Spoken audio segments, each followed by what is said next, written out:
Hello, everyone, and welcome to our show From Fear to Fearless. This show is all about sharing stories of ordinary people who have done and continue to do extraordinary things despite their fear. Fear is a normal part of growth and change, but for many of us, especially for children, fear becomes a factor and we have hard time or they have hard time pushing past their fear. So, as always, our mission on this show is to share stories of others who have pushed past their fear and done some amazing things. So, I have a very special guest today. His name is Dr. Mort Orman, MD, is an internal medicine physician with 40 years of success as an anger and stress elimination expert. So, we're going to talk a lot about that fact today. He is the creator of I Can't Believe I'm Not Angry Anymore.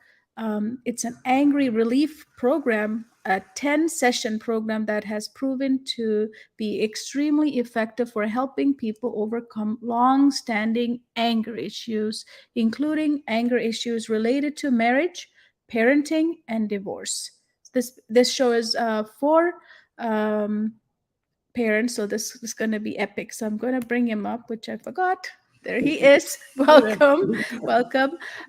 Dr. Orman has led more than 100 anger and stress elimination workshops for doctors, nurses, lawyers, and other professionals, and even for FBI. He has also been official sponsor of National Stress Awareness Month in the US every April since 1992. So thank you for being here today. I'm happy to be here. Thank you. Awesome, awesome. So I had the show titled as "Anger Relief for Dads." So it's your program for dads. I'm very much interested in helping dads. So it's the programs for anybody that has anger issues. But I particularly am interested in helping parents, particularly dads, to get rid of their anger issues so that A, they don't get divorced, and B, they don't pass on anger tendencies to their kids. Then their kids grow up to be angry parents, and then they have angry kids, and it just keeps propagating down the line. So Mm. I think it's important that we teach parents how to stop getting angry at each other, and then that'll help. The same lessons that they'll learn there will keep them from getting overly angry at their kids when they don't need to be. Yeah, absolutely. It's a Yeah, it's a stress, anxiety, all those words. Since yeah, COVID has risen, I'm sure you've noticed a big. yes, absolutely. COVID has made all that worse because we're now crammed together. We don't have the normal distractions, or we're just forced to interact with each other, and so a lot more anger episodes are likely to occur, and a lot more people are going to rub each other's nerves the wrong way and stuff like that. So yes, COVID has definitely done that. So has it been busy for you for the last few years? It's always busy. there's no shortage of anger and stress in society today. I mean, COVID added some, but I mean there was plenty there before COVID. So Yeah. So, but I hear, most men, even my son who's 16, he says, I don't want to talk about my feelings, mom. Just let's talk about other stuff. So, you have a program where, dads, most majority of them are coming in to talk about their feelings. yep. How do you make them get to that stage? We don't really sit around talking about feelings like like normal people do. It's really somebody who, a dad who recognizes, hey, I've got an anger issue. Hmm. I might not stay married if I don't do something about it. I might harm my kids or turn my kids into little angry people. I might lose my job. So Hmm. it's something where they already know they have an anger issue, and they want to, and they've tried all kind. Most people have tried all kinds of things and haven't been able to stop it. Like I did when I was younger. I had an anger problem myself, and I couldn't do any of that. Um, so they usually come where they know they have a problem, where they wouldn't be coming to me. So we don't sit around, talk. I mean, obviously we're focused on anger. So I'm going to ask them, to identify areas or incidents in their life where they've gotten angry, and then we work with that. Hmm. But the idea is to help them see what's really going on Yeah. and to understand what's happening inside them when they're angry and what's causing the anger from inside themselves, which mostly we don't get taught. We're mainly taught that it's, people doing stupid things and bad and wrong things, and the government and the politicians and all this stuff is what, and it's what's making us angry. So it looks like it's an external cause. But really, in reality, the anger is really being produced internally by particular ways of thinking, particular ways of perceiving, or assumptions that we make. And it's all invisible, so we don't notice it. Yes, So absolutely. it looks like the external is directly causing the anger, but it's not. It's the internal that's really causing the anger. And most people have not been educated about how to understand anger correctly. Yes, And absolutely. unless you have that understanding, you can't get rid of your anger. The best you can do is manage it. Yeah. And then more you try to mask it, it's even harder, right? Yeah, yeah, because it will come out, It you comes know. out. Yeah, and sometimes it'll come out in worse ways than you want. Yes, absolutely. Yeah, So, my show, how I have it is the first 20 minutes, what we do is we talk about one of the guests, their fear that they faced when they were young or something that they overcame. So, as an example for children that, the parents can share this information with, right? So, yeah, is there something that you would like to share with me today about something that you had fear? sure. And it's the same process. It's the same process for eliminating anger Mm, because I used to have a tremendous fear of public speaking. yep.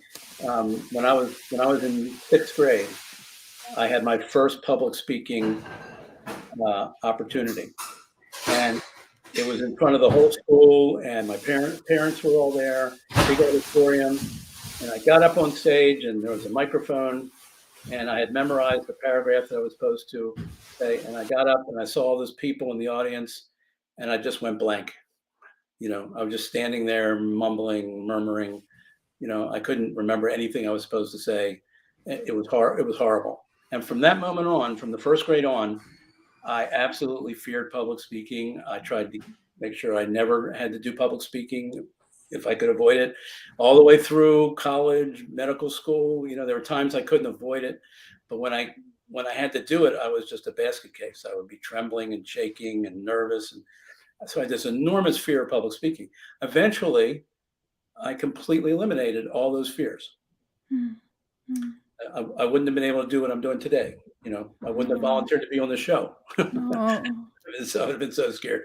But I was able to get rid of those fears because I discovered it wasn't public speaking that was the problem. Public speaking, everybody thinks public speaking is inherently anxiety producing and stressful. It's not.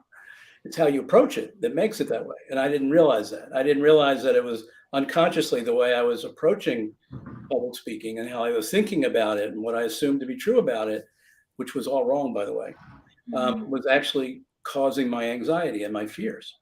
So once I could figure out how I was actually producing my fear myself, how Mhm, what was going on inside of me was producing the fear, not the fact that I'd be standing up in front of a group of people speaking to them. Okay, mhm, that isn't really. As a matter of fact, right now, having gotten rid of all those fears, that's one of the most enjoyable things I do now is do public, speaking. I mean, I'm very relaxed. I feel like I'm sitting on my couch watching television. I've got no anxiety whatsoever, and I was able to get rid of all that. But I did it through a very specific process of identifying the specific causes within me of how I was thinking about public speaking that I didn't realize that I had inside me. mhm, And I did mhm, the same thing with anger. When I was finally able to realize that something inside me was producing the anger, and I wanted to know what the hell it was, I was finally able to figure out how I was thinking that made me angry every time.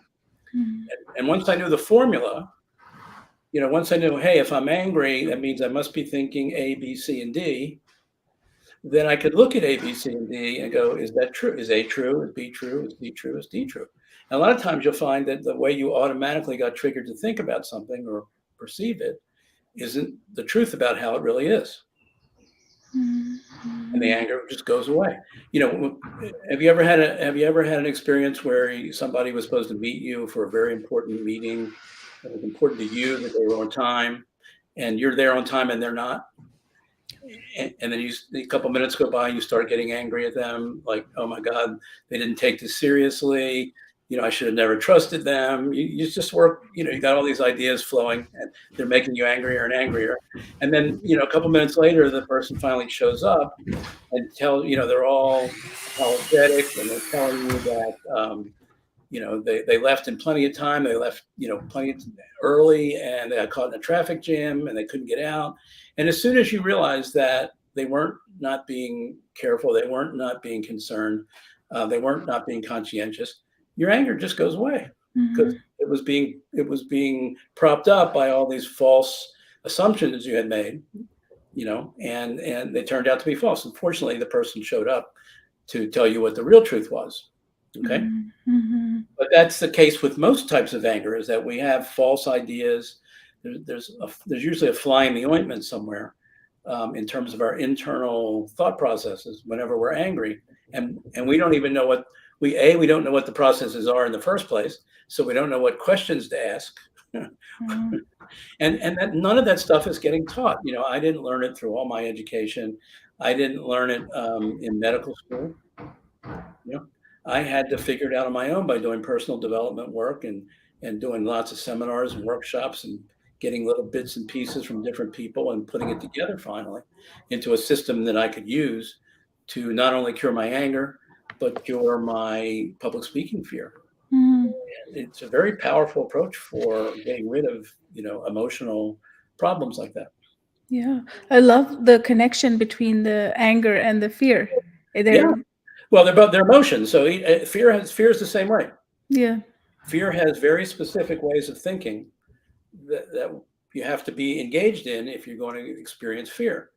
And it's usually an anticipation that something bad's going to happen, and you're not going to have the ability to stop it or protect yourself. So you're going to get harmed, or somebody's going to get harmed. Yes. And it's that those thoughts, cycling through your body produces fear. And a lot of times, firstly, fear is usually about something that hasn't happened yet. So it's almost always untrue because it hasn't happened. And a lot of times people say, they've been troubled by a lot of things in their life. Fortunately, none of them ever happened, because they were worried about them or they were anticipating them happening and they never did. But it worked them all up emotionally because, they thought that it was a good probability it would. So all emotions have thought patterns driving them invisibly in the background that we don't see, but you can learn what they are, and learning what they are for each emotion, like for guilt, for frustration, for worry, for sadness, they're all distinct emotions that have distinct programs of thoughts that produce them. Yeah. And keeps them. Yeah. And Keeps them going. Yeah. And they're not complicated. You don't have to be a psychiatrist or a psychologist. They're very simple thoughts. Like the thought something bad's going to happen. You don't have to be a genius to understand people think that way. yes, absolutely. Yes. It's quite interesting how much, instead of feeling it, you have to change it to thinking about them. Like we usually stuck in feeling them, right? Yeah, well, if you're feeling them, and that can be good. I mean, it can be good to feel it sometimes, but if you want to get rid of it, so you don't have anything there to feel, then you've got to dig into the thoughts. Yeah. Yeah. If you want the emotion, sometimes I, if I'm on a customer service call, talking to a customer service agent, trying to get some remedy for a problem with a company, I may work up anger to, be part of that process. I'm not really angry, but I may act angry, because it's effective. When you're raising kids, there may be times when you need to put a little anger into your, instructions. So your kids, emphasizes it so the kids hopefully learn the lesson. But most of the time when we get angry, it's just all knee-jerk, automatic reflex, emotion. And a lot of times it doesn't take us to good places. So after you overcame your fear of public speaking, that was something you discovered on your own? Like, Yeah. why am I fearful No, of this? you never discover it totally on your own. But I mean, I got a lot of input, and I got a lot of input that I finally looked at my own ways of thinking and realized that my ways were wrong, and what other people were showing me about public speaking was more correct. And so I would adopt their viewpoint, and then I'd go out. Then what I had to do is I had to go out on some stages and practice with the new mindset. It didn't come naturally. So I had to practice. I've got to think about public speaking differently. Okay, so now I need an opportunity to speak so that I can practice looking at it from the new perspective. And I did that for a while, and then eventually it became very easy. And I was able to do it sort of naturally and automatic. It's kind of like riding a bicycle. You have to think about it at first, Mm. and then it becomes like automatic, and you just get on your bike and ride. You know, Yeah. yeah, Does it ever, like these days, does it ever cross your mind, like those fears, like nothing left over? There's no, nothing, just no, gone. gone. They've been going for 40 years. And do you think that was, now you replace that with excitement? Do you look, you said you look forward to these Yeah, it's not for me. It's not excitement, but it's enjoyment. You enjoyment? know, it's like I look, I feel good, I feel relaxed, I feel calm. So I'm not like hyper excited, but I'm happy that I've gone from fearful to calm and relaxed. That's a huge change for me. And Mm. I love the fact that I can stand up in front of a group of people and not even know what I'm going to say in advance, not have a script that I've memorized, Mhm. but know in general kind of the message that I want to convey or the value that I want to share with people, not knowing precisely just like I'm doing today. I didn't know that was going to come out of my mouth, but it did, and I'm Mm. fine with it. So I like that. It's kind of like I go up on stage and I'm curious. I said, I'm wondering what I'm going to say, or how am I going to say the same thing a different way today that I don't even know what it's going to be yet. But maybe it'll be good, maybe it won't, but it'll be different. And it's Mm. kind of like interesting. Mm. And and the fact that I don't have any anxiety to worry about or to have to overcome just frees me up to just be myself, to be authentic, to be real with people, to connect with people. You there? Yes, absolutely. Yeah. Um, Yeah. yeah. So and that's pleasurable for me. Yeah. Again, contrasted to all those years where I would be shaking and nervous and couldn't speak and stammering. That was horrible. Yeah. Yeah. Public speaking is one of the most feared activity by everyone, right? Like until you get it, and then people say until they you love figure it. it until you figure it out. Yeah, yeah. Figure it out. So, what would you tell your younger self about fear? Of any fear? Uh, fear only has the power that you give it, Hmm. and it really doesn't have much power if you really stop and think about it, unless we give it to it. So we can move right through fear, and there are people who set up workshops and things like that, like the walking on coals and things, where you can literally go. You can have a fear about something, and you just can move right through it. You can cut through it like butter Hmm. because it really has no power. It's just a thought. It's just an expectation that something bad might happen, which hasn't happened yet, and you can move right through fear. And it's I remember one of the things I did early on in my life was I changed myself from being a person that hated running Hmm. into a long distance runner. Wow. Okay. And to do the training that I did to do that, Mhm. I often had to move through different emotions that I had, like you wake up and you don't feel like running. Mhm. Well, I ran. I ran when I felt like running. I ran when I didn't feel like running. Or you wake up and you're a little sick. I ran. So Mhm. you get the experience that you can move through your feelings that normally would stop you. Yes. And you see when you've done that over and over again, thousands of times. I ran 2,000 miles a year for 25 years. Mhm. Okay. And you have lots of times when you don't feel like it, or something comes up, or it's bad weather. I remember one day I had a weekly schedule, and I had to, and I had to make a certain number of miles at the end of the week, and I left my long run for the last day of the week, a 14-mile run I had to do the last day of the week, and there was a snowstorm that occurred. Mm. It was a blizzard, okay, and I didn't want to go out there. I didn't want to run. Yeah. I had never run in a snowstorm before, but I ran. I did it. Yeah. I had to do it. The game I played was I had to do it. Right. And the interesting thing is you just move through I literally moved through the fear. And then, it turned out to be a real fun experience. No, there were not a lot of cars on the road. It was just being out, and there was like a foot of snow on the ground, and it was quiet and peaceful and idyllic. And you're just running, Bouncing. running Yeah. down. It was really, but the point is you can move through any emotion that you have. And Yes. until it's one thing to have it as a concept. It's another thing to actually experience it physically, that you Mm. move through it Mm. and you realize it didn't have the power you did. Yes. And Totally. that's a hard lesson to forget. Yes. I love it. I love it. Yeah. You're feeling it. If you feel it, it's gonna be there. Yeah. You have the power. And you have the experience of winning over it, and Yes. not letting it defeat you Yes. in whatever it is that you were going to do. And it feels good when you win Yeah. over it. Yes. It's such an achievement when you win over it. Yeah, Yes. absolutely, absolutely. What I do here is at the end of 20 minutes, I close off because some people like to leave early, but then we continue into our wisdom circle. So I'm just going to send the people who need to leave now. So thank you for tuning into our show. I hope what we shared today, the connection between fear and anger is so all feelings, as he just said. Thank you for tuning in and listening to us. I'll see you next Wednesday at 11 a.m. PST. If you're interested in making learning easy for your child, please book a Clarity coaching call with one of our certified learning success coaches at Learning Success Academy. Until next time, see what's on the other side of fear.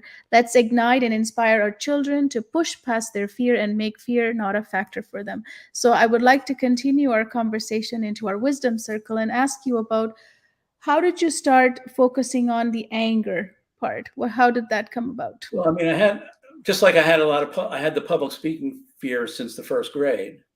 I the anger didn't start that young for me because my I didn't grow up in an angry family. My parents were very loving and didn't express a lot of anger. But when I got into college, I was getting angry at myself. I had a lot of expectations of myself, and then I met all these people from around the country that I had never experienced before, and I had expectations about them. And so I was getting angry about stuff, and then medical school intensified it. Mm. Again, the perfectionistic expectations, and when you fail to live up to them, then you get frustrated with yourself. And then I took up tennis.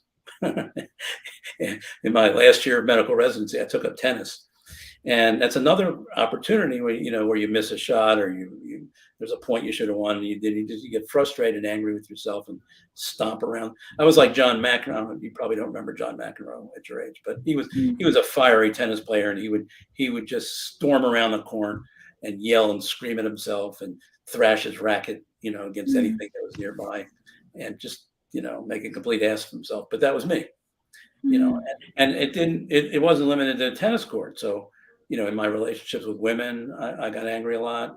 Even in my early years of practice, I would get angry at my patients if they didn't follow my advice or they did things that were kind of stupid, regarding their health. And so I had all this anger that I was experiencing, and then I'm taking care of patients who tell you all about their life, and they tell you all about their problems, not just their health problems, but their marital problems and their problems with their kids and their business and you can see, that you can know which people are the angry people and which people are the not angry people, and you see the angry people have lots more health problems, they have lots more divorces, they have lots more estrangement with their kids, and you're sitting there noticing that, and you're realizing that's what's in store for me if I don't do something about this anger. Mm. So that's what drove me, a number of things, anger being one of the main ones. That's what drove me to do this personal development work, which a lot of busy people don't take the time to do No. because they're too busy, you know. But I decided to make it a priority, and I started learning all this really great stuff about myself and about human beings, about emotions that I was never taught in medical school. And, Mhm.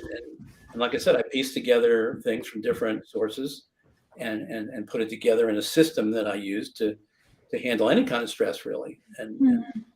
public speaking fear was one of them, and getting angry was another one. I turned my whole relationship failure pattern around. Mm. Next month, my wife and I are celebrating our 39th wedding anniversary. But Nice. before that, every single relationship I had into my mid 30s failed, Mm. because A, I didn't really understand relationships, and B, I would get angry a lot, and it's not a pretty picture. So that's how I got interested in it for myself. But once I had the breakthroughs, again, being a physician, you understand how important that is for people's health. Yes. If I've got something that can lower people's stress, if I know how to do that, and most people don't, or if I know how to teach people how to get rid of anger, and there's very few people in the world that know how to do that. You know, I'm not talking about managing it. I'm talking about really eliminating it. I've got to do that work. I've got to share that knowledge with people. I've got to share that system with people because it will improve people's health and it'll keep Yes. them from getting sick. You know, so it's part of my being a doctor that really drove me to want to share it. I mean, it was being a human being and having and suffering with it myself that drove me to want to fix it for myself. But then once I did, what drove me to want to share it was being a doctor and wanting to help other people. Yeah. So, um, if a parent is listening here who has an anger, what is some strategies can you help them with? Like, what can you offer them? Yeah, I would caution them against any strategy that's about managing their anger. You Okay. know, taking deep breaths, punching a punching bag, walking around the block, running 5 miles. Now, not to say those things are bad. They all have benefits. Okay, I would caution them that that's not going to solve the problem. That's not going to keep them from being an angry person the next day. That's what they should really go after.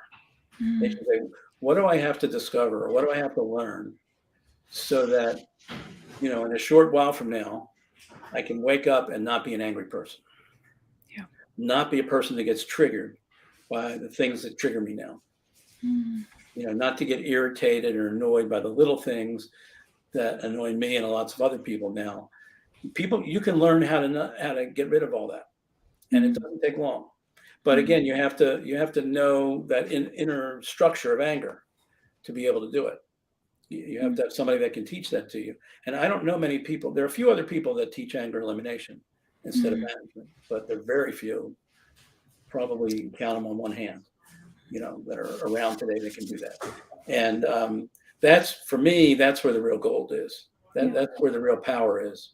So you have to differentiate. It's not management versus elimination. Yeah, management is about symptoms, controlling the symptoms. Yeah. Or making sure you don't blow up or, be too expressive with your anger in a bad way, Yeah. cause problems. It's all about, that. Elimination is about getting at the root causes, which are usually inside us. Yeah. We think it's outside us, but it's not. That's an illusion. It's inside us. And if you can figure out what they are, have somebody help you like I do, have somebody help you figure out what they are, and then I show people how they can use that knowledge to make their anger go away.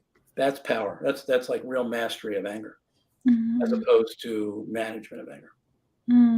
Yeah, absolutely. It's a deep dive into your own self. Yeah. So you have a program that's 10. It's exactly 10. 10 What, sessions. Well, it's actually it happens faster. 10, okay.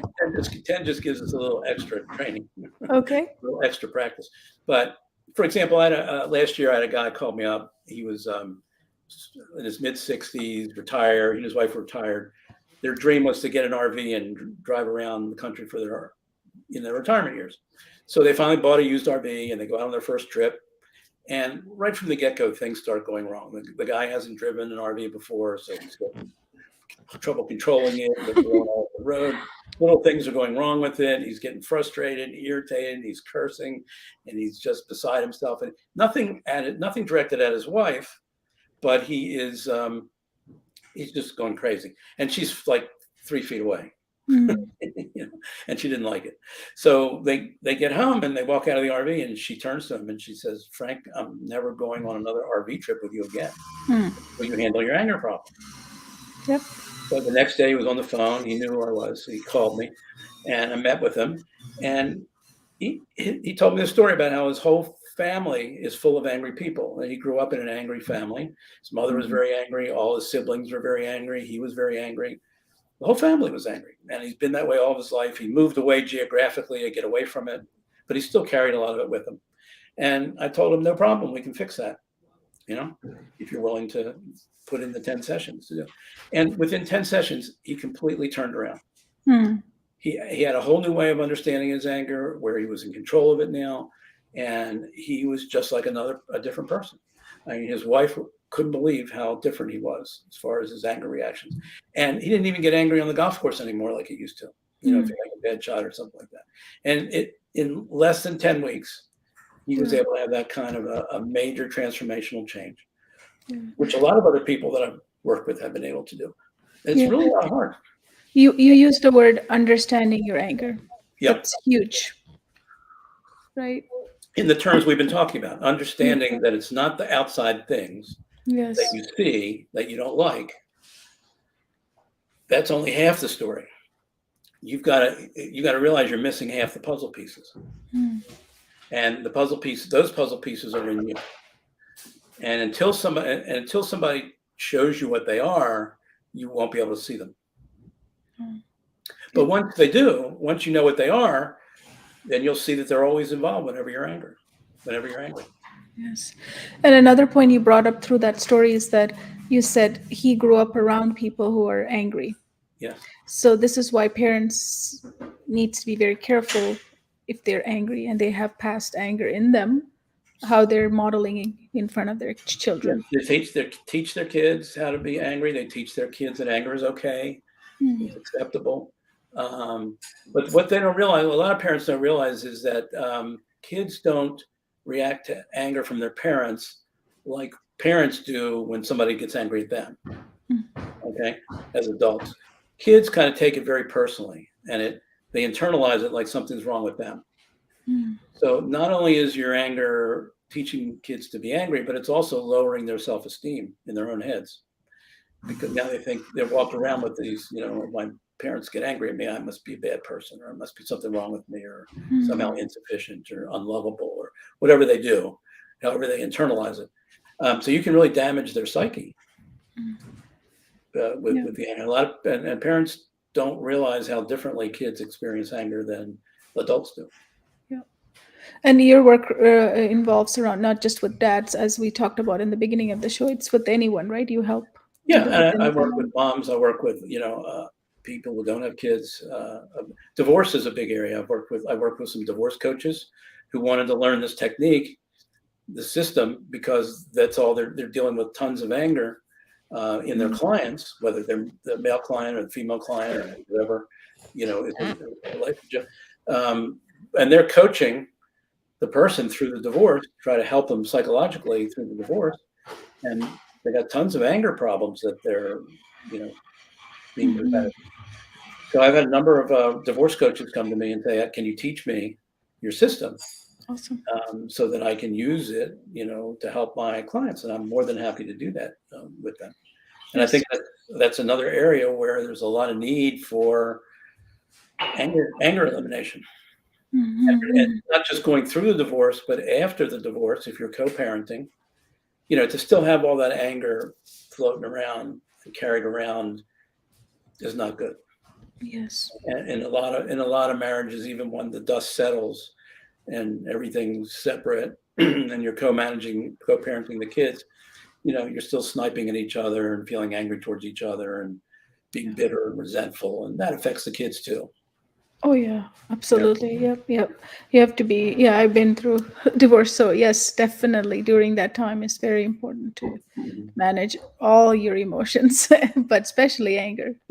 And again, if we go back to one of my original pet peeves is that we aren't preparing people to understand anger so they can deal with these things in life that come up. I mean, the purpose of school is not just to teach you about history, and science and all that stuff. It's also to teach you how to be a successful human being and how to have a good life.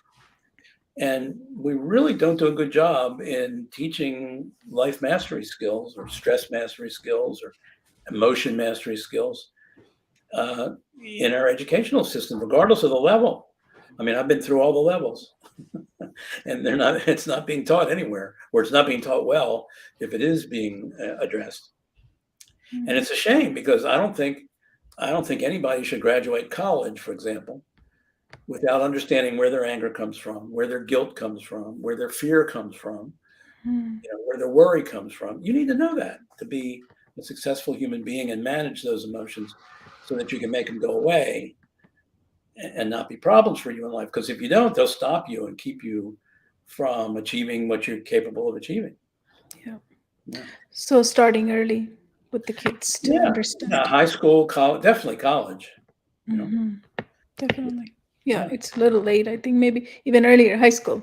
Yeah, Yeah. I did a TEDx talk a number of years ago at a high school in Nice. New Jersey, and my the title of my talk was what should we be teaching our kids about stress in Mm. high school?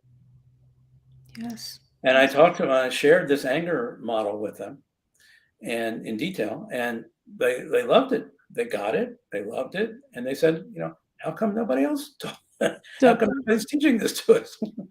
yes. This is really useful stuff. How come it's not being taught? You know? Yes. Yeah. Absolutely. Absolutely. So, do you do one-on-one work with Yeah. parents Oh, and well, I can or I do. individuals? I've done a lot of workshops, group workshops, and training. I've done some couple work and group workshop, but now I'm doing mostly one-on-one Hmm. with people.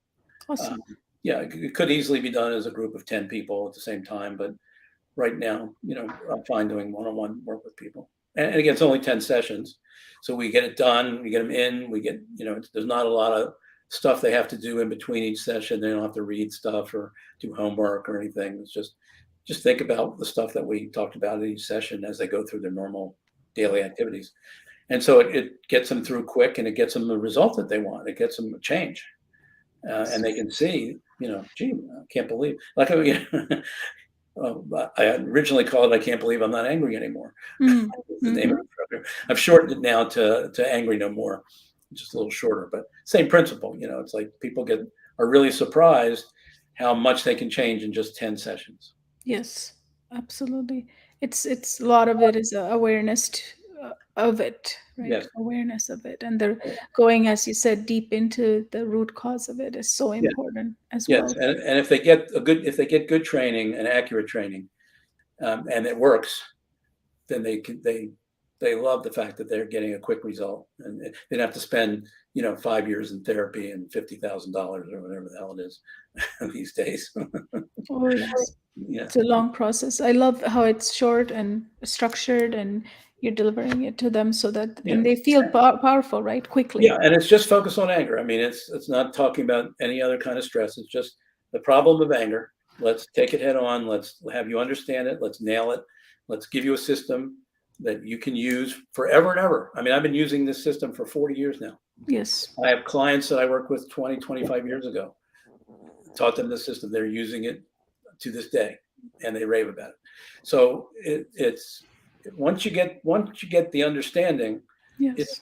it's yours for the rest of your life, and it will come in handy for the rest of your life. Yes. Anytime you get angry or annoyed or irritated, you'll be able to know exactly what's going on, exactly where it's coming from, and you'll be able to step in and turn it off if you want to. And if you don't want to, you don't have to. If it's serving a purpose, you can keep running with it. But it doesn't, and you don't get this lingering anger that hangs on for years and years, Mm. grudges and resentments and things you just keep, you know, eating away at you, Yes. on a chronic basis. That's all gone. Yes. That's all gone. So, what would you like to say to our viewers here about anger as we Yeah, I close? think the main thing is, that, it's such a myth that people have bought into or been told that if you're, they believe that if you're an angry person, that it's just who you are. It's part of who you are. It's part of your personality. You can't really change it. You got to kind of just suffer through with it and try to control it as much as you can. But you can't eliminate it, and that's just not true. I mean, even if you've been angry for a long, long while, you can turn it all around very quickly and then stop being an angry person. And if you think about all the benefits, what your life would be like if you didn't have all that anger and daily annoyances and irritations and things like how much better you sleep, how much better your relationship with your spouse and your kids would be, and how much more energy you would have, how more clear your mind would be. There's just so many benefits of not having anger in their lives. But people have been taught to believe that they're just stuck with if they're an angry person, they're just stuck with it. That's just who they are. Yes, absolutely. Thank you for sharing that. You're never stuck with anything, No, especially when you have Mort Orman who can help you in 10 sessions. You could maybe your eye color, but you could get colored contacts to change that. she never stuck. Oh yeah, physical stuff maybe, Yeah, but these kind of feelings where you were it's an input, right? Yes. that's responding with an output, you can always You clear can it. always you can always change it if you have the right plan and you have the right strategies. You're Yes. committed and dedicated to putting in the work to do it. Yeah. Absolutely. Thank you so much for sharing. And I'm going to put your website so people can contact you and go through your Okay. program because it sounds like amazing. Because I think, as we, in the beginning, when we were talking about it, we said that since COVID and the lockdown, because of the proximity of everyone being so close, we're a little bit anxious and stressed out, and maybe we're more angry towards something or another, right? So we need to dig into that, as well as divorce, as you mentioned, is a huge part of person's life, splitting up, and then how that affects children, which always I find important part of the process. So I here, totally this, agree. yeah, your process will help so many families. So thank you for being here today. My pleasure. Thank you for having this discussion. Awesome. Thank you. So, thank you for staying with us and thank you for tuning into our show. And we'll go live again on Wednesday at 11 a.m. PST. If you're interested in making learning easy for your child, please book a call with our Clarity Learning Success coaches at Learning Success Academy. Until next time, see what's on the other side of fear. So, let's ignite and inspire our children to push past their fear and make fear not a factor for them. And I'll see you next week. Thank you so much. Thank you for being here.